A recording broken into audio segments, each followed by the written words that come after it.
میرہا کا شوہر انگلینڈ کمانے کے سلسلے میں گیا، لیکن شوہر کی اچانک موت کی خبر سن کر گھر میں کوہرام مچ گیا۔ میرہا تو پاگل ہو گئی کیونکہ اس نے شوہر کا انتظار کیا تھا۔ اب اس کا شوہر پاکستان واپس تو آ رہا تھا لیکن مردہ حالت میں۔ جب اس کے شوہر کا تابوت پاکستان میں پہنچا تو اس کے ساتھ ایک غیر ملکی عورت اور بچہ بھی تھا۔ بیوی نے غصے میں آ کر شوہر کی لاش کو لات ماری اور کہا اس نے میرے ساتھ دھوکہ کیا ہے۔ جب غیر ملکی عورت نے تابوت کھولا تو پاؤں تلے زمین نکل گئی، کیونکہ اس میں تو میرہا نے نماز ادا کی اور اس کے بعد جائے نماز پر بیٹھ کر اپنے شوہر کی سلامتی اور ان کی لمبی زندگی کے لیے ڈھیروں دعائیں کرنے لگی۔ وہ نہیں جانتی تھی کہ اب اس کی زندگی میں بہت جلد ہی ایک بہت بڑی آزمائش آنے والی ہے۔ شوہر کی سلامتی کی دعائیں کرنے کے بعد وہ بچے کی بھی دعائیں مانگنے لگی۔ حالانکہ اس کا شوہر گھر پر نہیں تھا، لیکن اس کی خواہش تھی کہ اس کا شوہر بھی واپس آ جائے اور پھر جلد سے جلد ان کے ہاں اولاد بھی ہو جائے۔ اس کی خالہ اسے اولاد کے طعنے نہیں دیتی تھی، لیکن اکثر اوقات محلے والی عورتیں آتی اور اس سے کہتی کہ وہ بانجھ ہے۔ کوئی یہ نہ سمجھتا کہ کب سے تو اس کا شوہر ہی نہیں۔ وہ آنکھوں میں آنسو لیے اپنے رب کے سامنے اپنی جھولی پھیلائے بیٹھی تھی۔ یا اللہ، میرے شوہر جلد ہی واپس آ جائیں اور آپ ہمیں اپنی نعمت سے بھی جلد ہی نواز دیں۔ اب میں لوگوں کے طعنے سہ نہیں سکتی، میرے اندر مزید ہمت نہیں ہے۔ وہ دھڑکتے دل اور بہتی آنکھوں کے ساتھ اپنے رب سے دعائیں کر رہی تھی۔ آدھا گھنٹہ وہ وہیں پر دعائیں کرتی رہی اور اس کے بعد بھی وہ تسبیحات اور وظیفے پڑھتی رہی اور پھر بستر پر دراز ہو گئی۔ وہ بہت زیادہ تھک چکی تھی۔ آج کل گھر میں کچھ زیادہ ہی کام تھا اور آج تو انہوں نے سب کمروں کی صفائی اچھے سے کی تھی۔ دسمبر کے مہینے کا اینڈ تھا اور جنوری میں ماریا کی شادی ہونی تھی۔ ماریا اپنے کمرے میں بیٹھی آنسو بہا رہی تھی۔ اس کے سامنے اس کی کتابیں پڑھی تھی، لیکن اس کا پڑھنے کو دل نہیں چاہ رہا تھا۔ اس کا دل چاہ رہا تھا کہ یہاں سے کہیں دور بھاگ جائے، جہاں پر شادی کا نام و نشان نہ ہو۔ وہ بھی یہی سوچ رہی تھی کہ اس کے موبائل پر اس کے منگیتر کا میسج آیا۔ اس نے موبائل بند کر دیا۔ وہ اپنے منگیتر سے بھی کہہ چکی تھی کہ وہ اپنی ماں سے کہتی کہ وہ 3 ماہ شادی نہیں کرنا چاہتی، لیکن وہ بھی شادی کے لیے بےتاب ہو رہا تھا اور بار بار اسے منا رہا تھا کہ وہ بھی مان جائے، لیکن وہ نہیں مان رہی تھی۔ وہ جانتی تھی کہ اس کی نہیں مانی جائے گی، اس لیے ہی وہ آنسو بہا رہی تھی۔ وہ نہیں جانتی تھی کہ وہ اس سے محبت کرتا ہے اور جلد سے جلد اسے حاصل کرنا چاہتا ہے۔ ان دونوں کے برعکس فضا بانو اپنے کمرے میں نیند کے مزے لے رہی تھی۔ وہ دوائیاں کھا کر لیٹی تھی، اس لیے بہت جلد ہی انہیں نیند آ گئی تھی۔ صبح ہوتے ہی تینوں خواتین اٹھ کے دونوں تو اپنے اپنے کمروں سے باہر نکل آئی تھی، لیکن ماریا ابھی بھی اپنے کمرے میں بیٹھی پڑھائی کر رہی تھی۔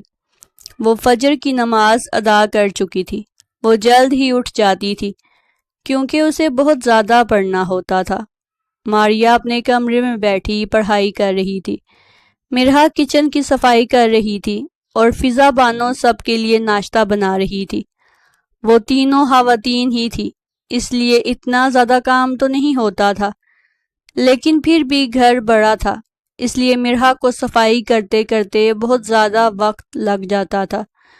کبھی کبھی ماریا بھی شرمندہ ہوتی اور اس کا دل چاہتا کہ وہ اپنی بھابھی کا کام کر دے۔ جب میرہا کی ماں اس دنیا سے رخصت ہوئی تھی تو اس کی عمر زیادہ نہیں تھی۔ وہ اپنے شوہر سے پورے 8 سال چھوٹی تھی، لیکن اس کی خالہ جلد ہی اس کی شادی کر کے اسے گھر لے آئی۔ وہ اسے اس کے بھائی اور بھابھیوں کے رحم و کرم پر چھوڑنا نہیں چاہتی تھی۔ اس کے دونوں بھائی سوتیلے تھے۔ دراصل اس کے باپ کی 2 شادیاں تھیں۔ اس کی سوتیلی ماں پہلے مر گئی تھی اور بعد میں اس کی ماں بھی مر گئی، اور پھر باقی صرف اس کی 2 بھابیاں اور 2 سوتیلے بھائی رہ گئے۔ اس کے باپ کا انتقال تو اس کی سوتیلی ماں سے بھی پہلے ہی ہو گیا تھا، اس لیے ہی فضا بانو نے اسے جلد سے جلد اپنے بیٹے کی بیوی بنا دیا تھا اور اسے اپنے گھر لے آئی تھی۔ وقت گزرتا جا رہا تھا اور پھر دوپہر کو ایک مرتبہ پھر ماریا کی ساس ان کے گھر تشریف لے آئیں۔ وہ باقاعدہ طور پر ڈیٹ فکس کرنے کے لیے آئی تھی، حالانکہ ابھی 2-2.5 مہینے رہتے تھے، لیکن وہ اتنی جلدی مچا رہی تھی کہ انہیں کوئی ہوش ہی نہیں تھا۔ ماریا اپنے کمرے میں دبک کر بیٹھی تھی۔ وہ تیار تھی، مرحا نے ہی اسے تیار کیا تھا، لیکن وہ باہر نہیں نکل رہی تھی۔ اس کا دل نہیں چاہ رہا تھا، اس کی آنکھوں سے آنسو نکل رہے تھے۔ مرحا بھی پریشان ہو رہی تھی کہ آخر اس کے ساتھ کیا مسئلہ ہے۔ مرحا نے سوچا تھا کہ وہ اس سے بات کرے گی، لیکن بات کرنے کا موقع ہی نہیں مل رہا تھا۔ ماریا، تم ابھی چلو، جو ہوگا ہم بعد میں دیکھ لیں گے۔ وہ اس کو پکڑ کر باہر لے آئی۔ سب لوگ فضا بانو کے کمرے میں بیٹھے تھے۔ ماریا کی ساس اور نند آئی ہوئی تھی، جو اس کے لیے ڈھیر سارا سامان لے کر آئی تھی، کیونکہ بقرہ عید آنے والی تھی اور وہ اسے عیدی دینے کے لیے آئی تھی، اور یہ اس کی آخری عیدی تھی۔ اس کے بعد تو اس کی شادی ہو جانی تھی۔ ماریا سامان دیکھ کر خوش تو ہو گئی۔ وہ بھی شادی کرنا چاہتی تھی، لیکن 6 ماہ بعد، مگر اس کی بات نہیں مانی گئی تھی۔ اس لیے اس نے اپنے آپ کو سمجھا لیا کہ جو ہو رہا ہے بس ہونے دو۔ تھوڑی دیر وہ خواتین بیٹھی اور پھر واپس چلی گئیں، تو وہ تینوں ان کا لایا ہوا سامان دیکھنے لگی۔ ماریا بہت زیادہ شرما رہی تھی۔ مرحا بار بار اسے چھیڑ رہی تھی۔ وہ نہیں جانتی تھی آگے کیا ہونے والا ہے۔ تھوڑی دیر بعد فضا بانو وہاں سے اٹھ کر چلی گئی۔ ظہر کا وقت ہو گیا تھا اور وہ نماز پڑھنے کے لیے ہی گئی تھی۔ حالانکہ غیر موجودگی میں مرحا ماریا کو تنگ کرنے لگی۔ اب تو بڑی خوشیاں آ گئی ہیں چہرے پر۔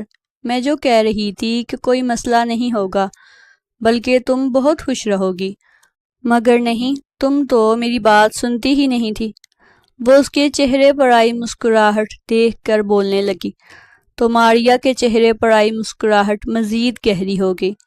مرحا، تم میری دوست اور کزن ہو، تم جانتی ہو کہ مجھے شادی پر کوئی اعتراض نہیں، بس میں پڑھائی کرنا چاہتی ہوں، لیکن یہ لوگ میری بات ہی نہیں سن رہے۔ وہ ایک مرتبہ پھر سے بولی، تو مرحا پھر سے سر پکڑ کر بیٹھ گئی۔ یار بس کر دو، پڑھائی کرو نا۔ حسن بھائی نے وعدہ تو کیا ہے کہ تم شادی کے بعد اپنی پڑھائی جاری رکھ سکو گی، اور پھر شادی کے بعد صرف 4 ماہ ہی تو رہتے ہوں گے، تم پڑھ لینا۔ اور ویسے بھی تمہیں اب اپنی زندگی گزارنے کے بارے میں سوچنا چاہیے۔ یہ پڑھائی ضروری تو ہے، لیکن عورت کے لیے گھرداری سنبھالنا زیادہ ضروری ہے۔ مرحا اسے بڑی اماں کی طرح سمجھا رہی تھی۔ اچھا بس کرو اب تم، میرے سر میں درد ہو رہا ہے، پلیز ایک کپ چائے تو بنا دو۔ جب ماریا نے بے تکلفانہ انداز میں کہا تو مرحا مسکرا اٹھی۔ وہ اپنی دوست کو ہی مس کر رہی تھی، جو کبھی اسے بے تکلفی سے بات کرتی تھی، لیکن نہ جانے کب سے وہ کہاں چھپ گئی تھی اور آج باہر نکل کر آئی تھی۔ بھابھی کے جانے کے بعد وہ مسکرانے لگی اور اپنی آئی ہوئی چیزیں دیکھنے لگی، جن میں مہرون کلر کا سوٹ اور مہرون کلر کی جیولری، شوز، ہر چیز تھی، اور مہندی بھی تھی اور گجرے بھی۔ سب کچھ بہت اچھا لگ رہا تھا۔ وہ بھی اپنی ماں کے کمرے میں ہی بیٹھی تھی کہ حسن کا میسج آ گیا کہ سب کچھ اچھا تو ہے نا، تو اس نے بس ایک ہارٹ ہی بھیج دیا۔ وہ محبت کا اظہار ایسے ہی کرتی تھی، وہ زیادہ نہیں بولتی تھی، بس شرمانے والی لڑکی تھی۔ وقت گزرتا گیا اور آخر وہ وقت بھی آ گیا جس دن اس کی بارات تھی۔ وہ رخصت ہو کر اپنے سسرال چلی گئی اور اس کی ماں اور بھابھی اکیلی رہ گئی۔ فیصل نہیں آ پایا تھا، لیکن اس نے اچھی خاصی رقم بھیجی تھی جو وہ 3-4 ماہ سے اکٹھی کر رہا تھا۔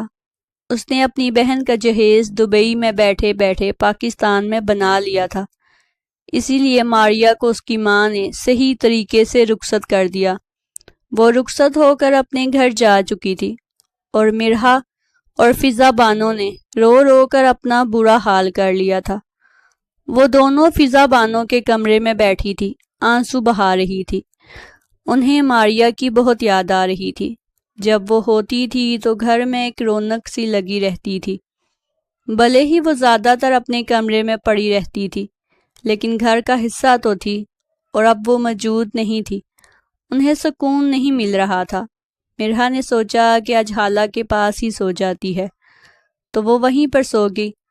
وقت گزرتا گیا، کیونکہ وقت تو کسی کے لیے نہیں ٹھہرتا، اور آخرکار ماریا کی شادی کو بھی 3 سے 4 مہینے ہو گئے۔ 3-4 مہینے بعد جب اس نے خوشخبری سنائی تو مرحا کی آنکھوں سے آنسو نکل آئے۔ یہ بات نہیں تھی کہ وہ جلتی تھی، بس اس کے دل میں بھی ایک کسک تھی کہ اس کے ہاں بھی اولاد ہو، جو ابھی تک ہوئی ہی نہیں تھی، اور نہ ہی ہونے کو کوئی آثار تھے۔ اس کے شوہر کی واپسی میں بھی ابھی پورے 7-8 ماہ کا عرصہ رہتا تھا۔ ماریا اپنے شوہر کے ساتھ ان کے گھر پر آئی ہوئی تھی، اور انہوں نے گھر آ کر ہی یہ خوشی کی خبر دی تھی۔ وہ 2 ماہ کی حاملہ تھی۔ مرحا اس کے ساتھ بہت خوش تھی، اور فضا بانو تو گویا آنکھوں میں بیٹی کے نصیب اور اس کی اپنی نظر اتار رہی تھی۔ ان کا داماد حسن واقعہ ہی میں بہت اچھا ثابت ہوا تھا، اسی لیے ہی تو وہ اس رشتے کو گنوانا نہیں چاہتی تھی۔ وہ لوگوں کو پرکھ لیتی تھی، اسی لیے ہی انہوں نے بیٹی کے ہاتھ جلد ہی پیلے کر دیے۔ اگر وہ اس کی پڑھائی کا انتظار کرتی تو اس کی ساس کی طرح طرح کی دھمکیاں۔ شام کو ماریا چلی گئی تو ایک مرتبہ پھر سے فضا بانو اور مرحا اکیلی ہو گئی۔ ان کا دل تھا کہ اس بار ماریا کو روک لیا جائے، لیکن اس کا شوہر اسے رہنے نہیں دے رہا تھا۔ یہ بات نہیں تھی کہ وہ اس پر سختی کرتا تھا، بس ڈاکٹر نے کہا تھا کہ وہ آرام سے رہے اور مکمل بیڈ ریسٹ کرے۔ بیٹا ایسا کرو کہ میرا دل چاہ رہا ہے کہ میں فیصل سے بات کروں، اسے کال تو ملا دو، 2 دن ہو گئے ہیں اس سے بات ہی نہیں ہوئی۔ فضا بانو نے کہا تو وہ فوراً سے اپنے کمرے میں آ کے، اس کا موبائل اس کے کمرے میں ہی پڑا تھا۔ پھر وہ موبائل اٹھا کر حالہ کے کمرے میں پہنچ گئی اور شوہر کا نمبر ملانے لگی، لیکن وہ اس کی کال ریسیو نہیں کر رہا تھا۔ حالہ جانے وہ میری کال کیوں نہیں اٹھا رہے؟ اچھا میں اپنے کمرے میں جا رہی ہوں، جب اس کی کال آئے گی تو آپ کے پاس موبائل لے آؤں گی۔ عشاء کی اذانیں ہو رہی تھی۔ اس نے سوچا کہ وہ جا کر کمرے میں نماز ادا کر لے۔ فضا بانو بھی نماز ادا کرنے لگی۔ وہ دونوں ہی 5 وقت کی نماز پڑھتی تھی۔ ماریا بھی پڑھتی تھی، لیکن اب وہ ان کے ساتھ نہیں تھی۔ وہ دونوں اس بڑے سے گھر میں اکیلی رہ گئی تھی۔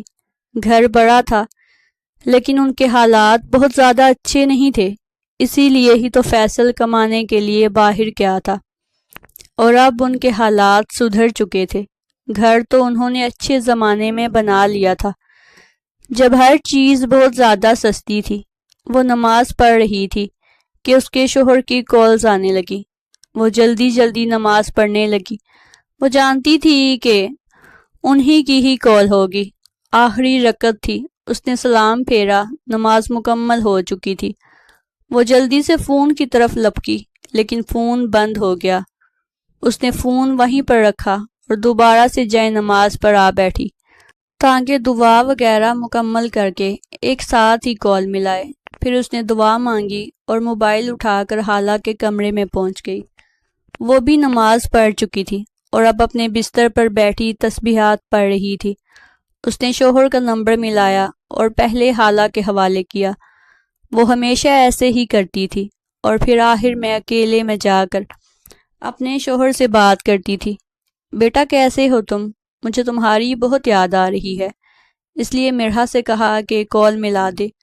تم ٹھیک تو ہو؟ مجھے عجیب سے وسوسے آ رہے ہیں، فضا بانو نے گیلی آواز کے ساتھ کہا تو دوسری طرف سے فیصل کی چہکتی ہوئی آواز ان کے موبائل کے سپیکر پر ابھری۔ امی میں بالکل ٹھیک ہوں، آپ بھی خوش رہا کریں۔ میں یہاں پر بالکل ٹھیک ہوں، اور اب تو میں جلد سے جلد واپس آنے والا ہوں۔ آپ کو پتہ ہے کہ میں 7 ماہ کی بجائے 4 ماہ میں واپس آنے والا ہوں۔ جیسے ہی فیصل نے خوشی کی خبر دی تو مرحا کے چہرے پر مسکراہٹ آ گئی۔ فضا بانو بھی بہت زیادہ خوش ہو گئی تھی۔ بیٹا جگ جگ جیو، بس جلدی سے جلدی گھر واپس آ جاؤ، اب ہم دونوں کو یہ گھر کاٹنے کو دوڑتا ہے۔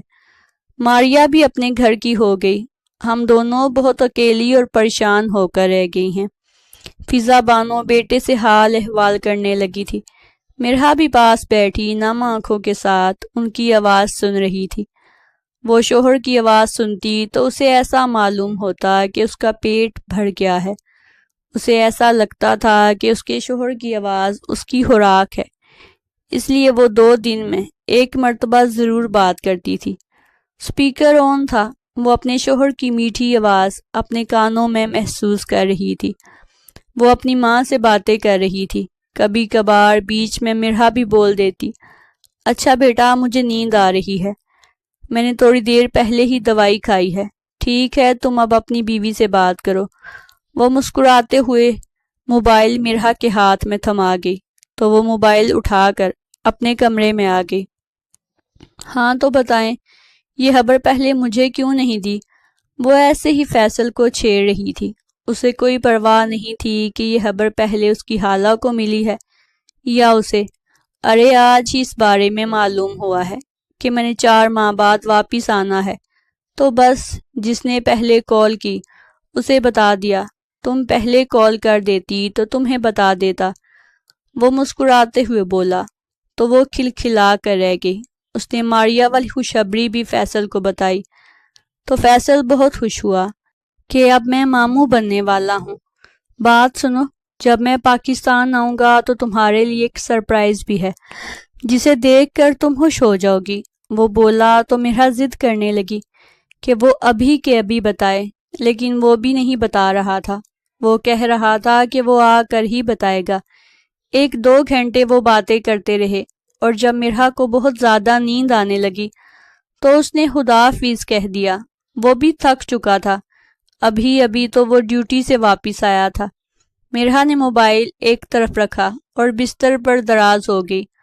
اسے نیند تو نہیں آ رہی تھی، بس ویسے ہی تھکاوٹ ہو رہی تھی۔ اس کی آنکھوں سے آنسو نکلنے لگے تھے۔ وہ جب بھی اپنے شوہر سے بات کر کے فارغ ہوتی تو اس کی آنکھوں سے یوں ہی آنسو نکلنے لگتے۔ یہ آنسو اطمینان اور سکون کے ہوتے۔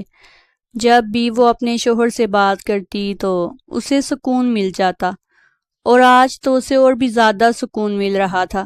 اس کی جدائی کے دنوں میں سے 3 ماہ کم ہو چکے تھے۔ 7 ماہ کے بجائے اب وہ 4 ماہ میں واپس آنے والا تھا۔ وہ بہت زیادہ خوش تھی، اور اسی خوشی میں نہ جانے کب نیند کی دیوی اس پر مہربان ہوئی تھی اور وہ نیند کی وادیوں میں کھو گئی۔ زندگی کی گاڑی یوں ہی چلتی جا رہی تھی، دن پہ دن گزرتے جا رہے تھے، اور آخر کار وہ دن بھی آ گیا جس دن فضا بانو کے گھر پر قیامت ٹوٹ پڑی۔ دوپہر کا وقت تھا، فضا بانو ابھی نماز سے فارغ ہوئی تھی کہ مرحا دوڑتی ہوئی آئی۔ وہ بہت زیادہ رو رہی تھی۔ آتے ساتھ ہی اس نے خالہ کو اپنے گلے سے لگایا اور روتے ہوئے بولا کہ خالہ، فیصل ہمیں چھوڑ کر چلے گئے ہیں۔ جیسے ہی فضا بانو نے یہ خبر سنی تو انہیں چکر آیا اور وہ زمین پر گر گئی۔ ان کی آنکھیں کھلی ہوئی تھی، وہ کھلی آنکھوں سے بے ہوش ہو گئی تھی۔ ان کا ذہن کام نہیں کر رہا تھا۔ وہ مان بھی نہیں سکتی تھی کہ ان کا بیٹا اس دنیا میں نہیں رہا۔ اس کے آنے میں بس 3 ماہ رہ گئے تھے اور آج یہ خبر آ گئی تھی۔ اس کا دبئی میں بہت بری طرح سے ایکسیڈنٹ ہو گیا تھا اور 5 گھنٹے زندہ رہنے کے بعد وہ خالق حقیقی سے جا ملا تھا۔ ابھی اس کی کمپنی سے کال آئی تھی کہ کل ہی اس کی لاش پاکستان پہنچا دی جائے گی۔ وہ دونوں بہت زیادہ رو رہی تھی۔ ان میں تو اتنی بھی ہمت نہیں تھی کہ وہ ماریا کو اطلاع کر دیتی۔ ان کے شور سے پورا محلہ اکٹھا ہو گیا اور پھر محلے داروں نے ہی ماریا کو اطلاع دی۔ وہ گھر آئی تو بہت زیادہ رونا دھونا کرنے لگی۔ اس کا ایک اکلوتا بھائی اب اس دنیا میں نہیں رہا تھا۔ وہ 5 سال کی جدائی کے بعد اب واپس پاکستان آنے والا تھا، مگر اب وہ واپس تو آ رہا تھا لیکن اس کے آنے کی کوئی خوشی نہیں تھی۔ ہر آنکھ اشکبار تھی اور ہر دل لرز رہا تھا۔ سب لوگ جانتے تھے کہ وہ دونوں خواتین اکیلی گھر میں کیسے زندگی گزارتی تھی، اور اب قدرت نے ان سے اتنی بڑی آزمائش لے لی تھی جسے وہ برداشت ہی نہیں کر پا رہی تھی۔ سارا دن محلے کی خواتین آتی جاتی رہی، محلے داروں نے کھانا بھی دیا تھا، لیکن انہوں نے رات کو بھی کھانا نہ کھایا، روتے دھوتے ہی سو گئے۔ مرحا کی تو آنکھ ہی نہیں لگی تھی، ماریا بھی ساری رات روتی رہی۔ فضا بانو کو دوائیاں دے کے سلا دی گئی تھی، اس لیے انہیں نیند آ گئی، اور جب صبح ہوئی تو پھر سے انہوں نے رونا دھونا شروع کر دیا۔ آج دوپہر میں ہی فیصل کی لاش نے پاکستان پہنچنا تھا۔ مرحا نے رو رو کر سارا گھر سر پر اٹھا لیا تھا، اسے تسلی دینے والا بھی کوئی نہیں تھا۔ ماریا اور فضا بانو کا تو اپنا رو رو کر برا حال تھا، وہ اسے کیسے تسلی دیتی۔ وقت گزرتا گیا اور آخر کار دوپہر کا وقت ہوگا۔ جب محلے دار ایئرپورٹ سے فیصل کی لاش لائے تو وہ اکیلی نہیں تھی، تابوت کے ساتھ ایک غیر ملکی عورت اور ایک 2.5 سال کا بچہ بھی تھا، جسے سب محلے والے دیکھ کر حیران ہو رہے تھے۔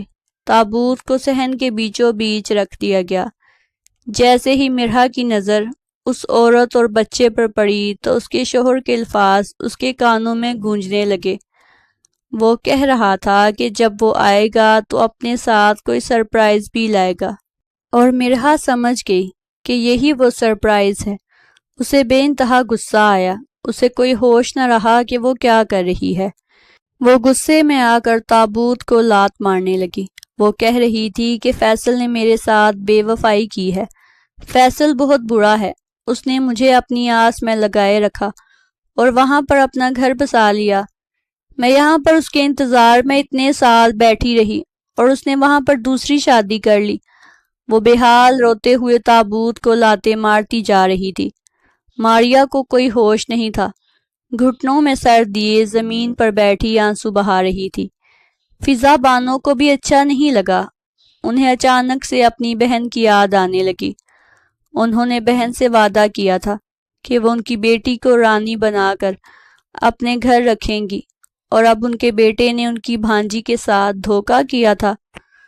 بھلے ہی وہ اب اس دنیا میں نہیں رہا تھا، لیکن وہ بھی بیٹے سے بدظن ہونے لگی، اور ان کے ذہن میں بھی برے برے خیالات آنے لگے۔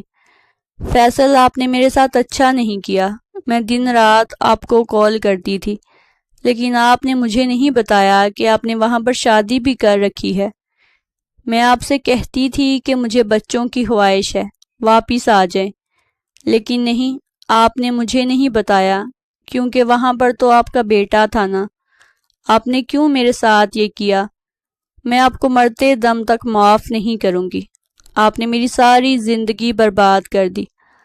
وہ اپنے شوہر کی لاش پر ماتم کر رہی تھی۔ یہ ماتم انوکھا ہی تھا، لوگ اپنے شوہروں کی لاشوں پر ایسے آنسو بہاتے تھے کہ وہ انہیں چھوڑ کر چلے گئے، لیکن وہ اپنے شوہر کی لاش پر شکوہ کر رہی تھی۔ سب لوگ حیران تھے اور سب کو اس پر ترس بھی آ رہا تھا۔ ہر کسی کو فیصل کی موت بھول چکی تھی، کسی کو بھی اس پر ترس نہیں آ رہا تھا کہ وہ پردیس میں اپنی جان گنوا بیٹھا اور اتنا برا ایکسیڈنٹ ہوا۔ سب لوگوں کو مرحا سے ہمدردی ہو رہی تھی، سب محلے والے بھی جانتے تھے کہ وہ کتنی اچھی عورت ہے، اور اب شوہر کی غیر موجودگی میں اس نے سسرال میں پورے 5 سال گزارے تھے اور اف بھی نہیں کی تھی، اور اس وقت شوہر کو جانے کی اجازت اس نے دی تھی۔ اس کا پہلے دل نہیں تھا کہ اس کا شوہر باہر کمانے کے لیے جائے، کیونکہ وہ لالچی لڑکی نہیں تھی، وہ چاہتی تھی کہ فیصل گھر پر ہی رہے۔ لیکن جب فیصل نے کہا کہ وہ اپنی بہن کا جہیز بنانا چاہتا ہے تو اس نے اسے کھلے دل سے اجازت دے دی۔ وہ بھی چاہتی تھی کہ ان کے حالات سدھر جائیں، اور جب ماریا کے جہیز کی بات آئی تھی تو اس نے اسے فوراً سے اجازت دے دی تھی۔ ماریا صرف اس کی کزن نہیں بلکہ اس کی بہنوں جیسی تھی، اس کی دوست تھی، اور وہ چاہتی تھی کہ جلد سے جلد وہ اپنے گھر کی ہو جائے، اور یہ بھی جانتی تھی کہ یہاں پر رہ کر ان کے حالات کبھی بھی ٹھیک نہیں ہوں گے اور ماریا کی شادی بھی نہیں ہو پائے گی۔ اسی لیے اس نے دل پر پتھر رکھ کر شوہر کو جانے کی اجازت دے دی تھی، اور اب یہ سب ہو گیا تھا۔ وہ غیر ملکی عورت روتے ہوئے آگے بڑھی اور تابوت کھولا تو سب لوگوں کو اندر ایک لاش نظر آئی۔ وہ اور کوئی نہیں بلکہ فیصل ہی تھا، لیکن اس کے سینے پر رکھا ہوا ایک پرچہ دیکھ کر سب لوگ حیران رہ گئے۔ سارا محلہ تابوت کے ارد گرد جمع تھا۔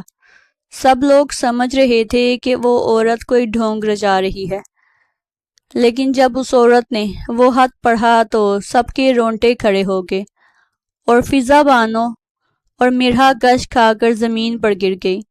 خط پر لکھا ہوا تھا کہ مرحا، مجھے معاف کر دینا، میں نے تمہیں بتایا نہیں، میں تمہیں سرپرائز دینا چاہتا تھا۔ وہاں جا کر مجھے پتا لگا کہ میں باپ نہیں بن سکتا، اور پھر مجھے یہ خاتون ملی جس کا شوہر اسے چھوڑ کر جا چکا ہے اور یہ طلاق یافتہ ہے۔ میں نے اس سے شادی نہیں کی، بلکہ میں نے اسے بہن بنایا، اور اس کے بیٹے کو میں نے اپنا بیٹا بنا لیا تاکہ تمہیں خوش کر سکوں۔ میں جانتا تھا کہ تم مجھے چھوڑ کر نہیں جاؤ گی، لیکن میں تمہیں اولاد کی خوشی دینا چاہتا تھا۔